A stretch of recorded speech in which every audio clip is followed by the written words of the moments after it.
Good morning, friend. This is your trainer. This is your mentor. Vineet is here, and today our topic is should and should have.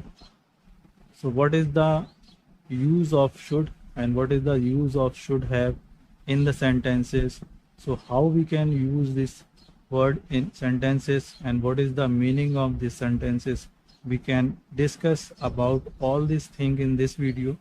So, अब यहाँ से हम start करते हैं और Hindi language में ही start करते हैं, जिससे कि जो नए यूज़र्स हैं, जो नए हमारे सब्सक्राइबर्स हैं, जिन्होंने इंग्लिश अभी इंट्रोड्यूस की है, उनको समझ में आए। देन हम लोग उसको जब कनेक्ट करेंगे सेंटेंसेस में शुड को और शुड हैव को, तो वो अच्छे से समझ पाएँ।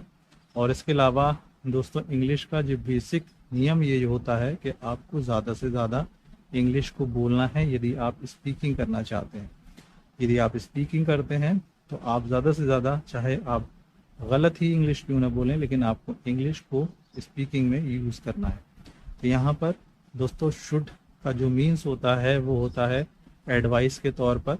यदि आप शुड को यूज़ करते हैं तो इसका मतलब बेसिक जो होता है उसका, वो शुड का मतलब एडवाइस के लिए यूज़ किया जाता है कि तुम्हें ये करना चाहिए था या तुम्हें वो करना चाहिए था, तुम्हें वहाँ नहीं जाना चाहिए था। तो इस तरीके के वर्ड्स में हम शुड का यूज़ करते हैं। तो दोस्तों, यहाँ पर शुड का जो यूज़ है एडवाइस के लिए मैंने बताया है। एडवाइस के लिए हम यूज़ करते हैं, जैसे तुम्हें ये करना नहीं चाहिए था, तुम्हें वो नहीं करना चाहिए था। You should not do this, तुम्हें ये नहीं करना चाहिए था, या तुम्हें उससे बात नहीं करनी चाहिए थी। You should not talk to them. तो इस तरीके के जितने सेंटेंसेस हैं वहाँ पर हम शुड का यूज़ कर सकते हैं। एडवाइस के तौर पर शुड को नॉर्मली यूज़ किया जाता है।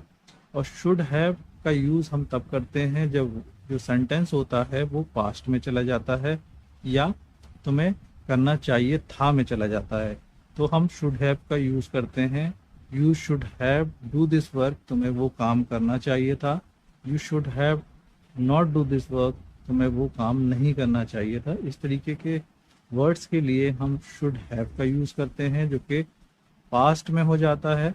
और प्रेजेंट के लिए हम ओनली शुड लगाते हैं। तो यहाँ पर ये जो बेसिक सेंटेंसेस बनते हैं शुड को लेकर, आप उसको बना सकते हैं। नॉर्मल जब आप टॉकिंग करते हैं तो आप यूज़ कीजिए शुड को, देन शुड हैव को। तो आपको जो प्रैक्टिस में ये वर्ड्स आपके आ जाएंगे। If we talk about in English with using these words sentences in your sentences, so you have to done your practice after you feel that your English will improve come soon. So guys, only this is the only one way to practice your sentences. All words use in your sentences with your friends, with your family members. So now, friends, I think you understand that what is the use of should and should have. So you can make sentences on own with your friend and family members and talk about in using should and should have.